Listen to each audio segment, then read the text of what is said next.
Do Jornal Público, este é o Soundbite. Ruben Martins. Ora viva, e hoje no Soundbite, olá, há Ana Sá Lopes. Olá, Ruben, estás bem? E olá, Helena Pereira. Olá, viva. Trazemos hoje Pedro Nuno Santos, o secretário-geral do Partido Socialista. Aquilo que nós assistimos ontem, aliás, interpretado por muitos, da forma correta, porque o interpretámos da mesma maneira, um desafio, uma chantagem sobre o Partido Socialista, como se o Partido Socialista estivesse obrigado a aprovar e a sustentar e a viabilizar um governo que tenha um programa, ou que quer implementar um programa, com o qual o Partido Socialista discorda. Ana, Pedro Nuno Santos veio falar nesta quarta-feira depois de ter sido encostado à parede por Luís Montenegro no discurso da tomada de posse desta terça. Na prática, Pedro Nuno Santos acabou por sacudir a pressão que Luís Montenegro lhe colocou, ou Pedro Nuno Santos não o conseguiu fazer? Eu acho que sim, que tentou desmontar aquela ideia peregrina de Luís Montenegro de que o PS tem que aprovar o programa do PSD sem que haja qualquer negociação, ou seja, porque o Luís Montenegro foi muito claro, como ontem já discutimos, este programa é para ser cumprido, este governo é para não sei quê, e o PS tem que nos apoiar, porque senão é a força de bloqueio. Basicamente foi isto. Ele tentou explicar que o PS tinha tido quase tantos votos como o PSD, e o PSD era o PSD que cabia, obviamente, encontrar maneira de governar, como é em todo lado, em toda a Europa. Não há cá, por amor de Deus, deixem-me governar. Volto a lembrar que Cavaco Silva, quando entrou com esses argumentos, já tinha muito tempo de governo. Não foi à cabeça que entrou com esses argumentos. Aliás, tentou negociar com os partidos. Portanto, aquela ideia de que estamos a repetir 85 é falsa. Não estamos a repetir 85.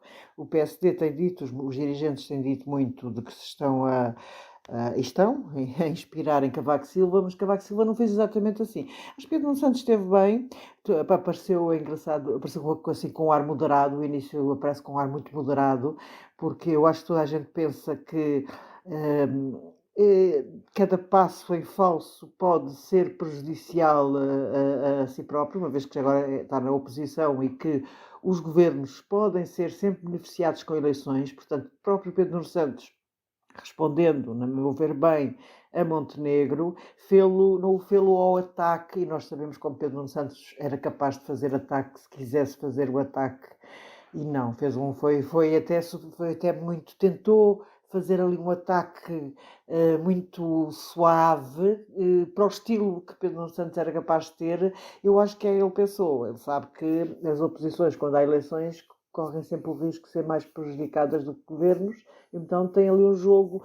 Eu confesso que não jogo xadrez há imenso tempo, e também confesso que quando jogava perdia muitas vezes para o meu irmão, mas estou com vontade de voltar a jogar xadrez para tentar lembrar-me e recordar e jogar aqueles passos, porque nós estamos a viver neste momento um jogo de xadrez completo, é um jogo, e este jogo vai manter-se até às próximas eleições, que nós não sabemos quando pode haver. Há a teoria de que Marcelo Rebelo de Sousa não convocará, mesmo se o orçamento for chumbado, deixando que o governo governe em duodécimos com o orçamento do PS, que o PSD votou contra. Depois isto é tudo uma anedota, não é?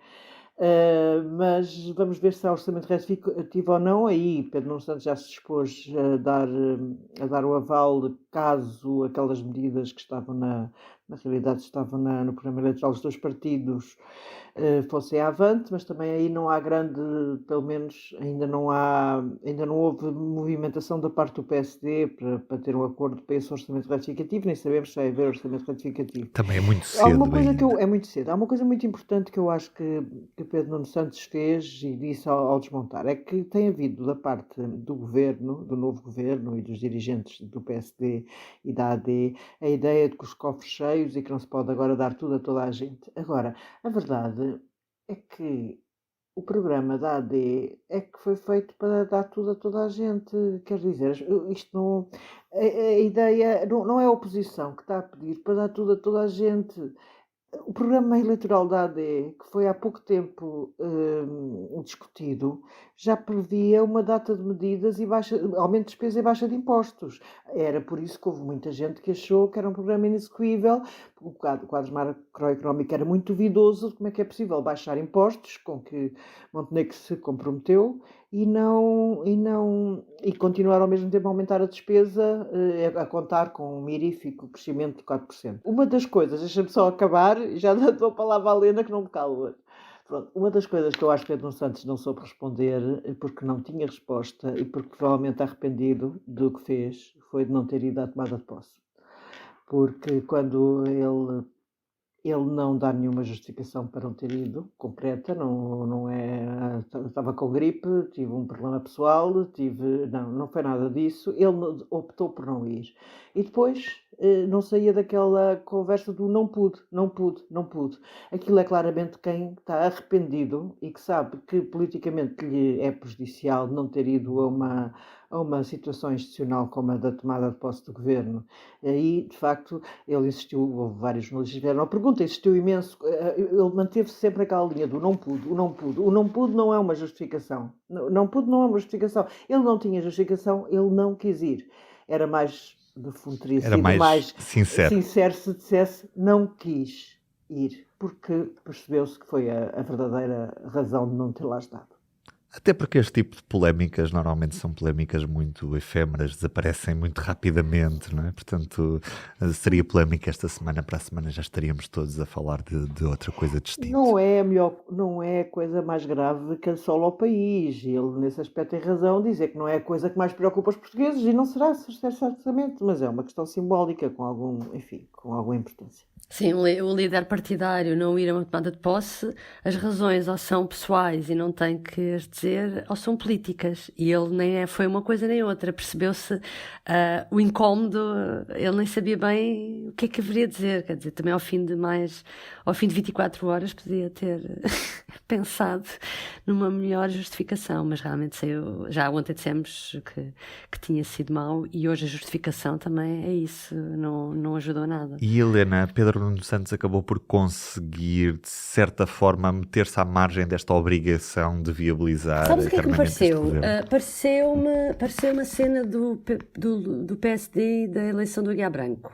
Na altura, o que eu achei foi como é que é possível o PSD, que tem uma maioria relativa tão pequenina, não ter percebido e não se ter precavido para uma situação que era expectável que fosse encontrar e, portanto, tinha que negociar à partida ou falar com o PS à partida e não falou. E fiquei espantada por Luís Montenegro não ter feito. Agora fico espantada pelo facto de o PS parecer estar surpreendido com a pressão altíssima que vai ser este tempo todo.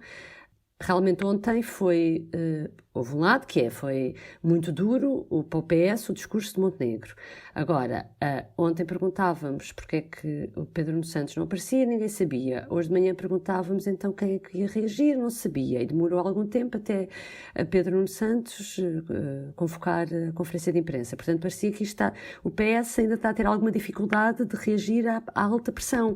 É bom que se prepare, porque vai ser sempre assim.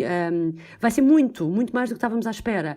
E, ao mesmo tempo, o PS tem de um lado Luís Montenegro, PSD, e tem do outro lado Ventura, que fez uma conferência de imprensa, mal ele acabou de falar, André Ventura veio logo falar. E parece-me, para as coisas correrem melhor ao PS, o PS tem razão naquilo que diz, como diz naquele som de que os deputados do PS não foram eleitos para sustentar o governo AD. Mas tem que também pôr pressão do lado de lá. Quer dizer, quando foi a Belém, há 2 semanas, Pedro Nuno Santos falou que ia nomear 2 negociadores para negociar uma série de coisas com o governo. Nunca mais voltou a falar disso. Deixou cair essa proposta, já nomeou e não lhe interessa falar disso, porque a única maneira de se defender da pressão tens toda a razão, Helena. É juntar mais pressão, toda a razão. Percebes? Ele falou disso, mas não falou en passant, tipo, falei com o Luís Montenegro naquela noite, mas foi muito en passant, mas vamos insistir, mas deveria ter feito muito mais pressão, tens toda a razão. É a única maneira de responder a isso. Aliás, porque até Pedro Nuno Santos conta, pelo menos, por enquanto, com o apoio de peso que é o do Presidente da República. República, que disse desde a primeira hora que ele era o líder da oposição, que quer que haja acordos. Portanto, eu diria que o discurso ontem de Marcelo até foi melhor para Pedro Nuno Santos, podia ter sido mais bem aproveitado por Pedro Nuno Santos até do que por Luís Montenegro. Não foi nada... Sem dúvida. Não...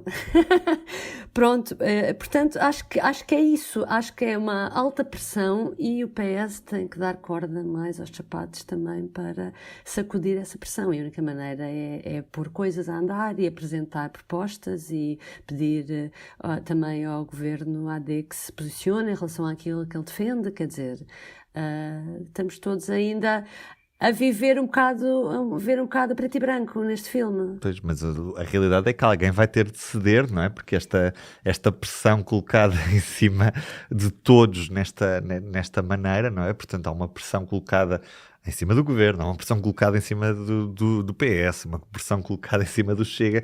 É assim, nós conseguimos hoje ter a ideia que havia é o PS pode viabilizar um orçamento retificativo, mas põe-se de fora do orçamento de Estado para 2025. André Ventura, nesta conferência de imprensa há bocado, acabou de dizer que não contem com o Chega para o orçamento de Estado. Já está... Portanto, está já a decretar eleições em janeiro do próximo ano, na prática. Não sei, quer dizer... É o Luís Montenegro a colocar a questão só no PS e agora fez com que o Chega pudesse simplesmente dizer não falaram em mim, portanto não contem comigo. Sim, tem sido é completamente... Sim. Não, e agora com o PS a dar completamente gás ao Ventura também. Não é? Isso é que é mais novo, Faz-me lembrar mais uma frase popular que diz que num triângulo amoroso é impossível ter os 3 vértices felizes. Fica feita a referência. Um beijinho e até amanhã. Até amanhã. O Soundbites é um programa de Ana Sá Lopes, Helena Pereira e Ruben Martins. A música original é de Ana Marques Maia. Siga o podcast na sua aplicação preferida para não perder os novos episódios. O público fica no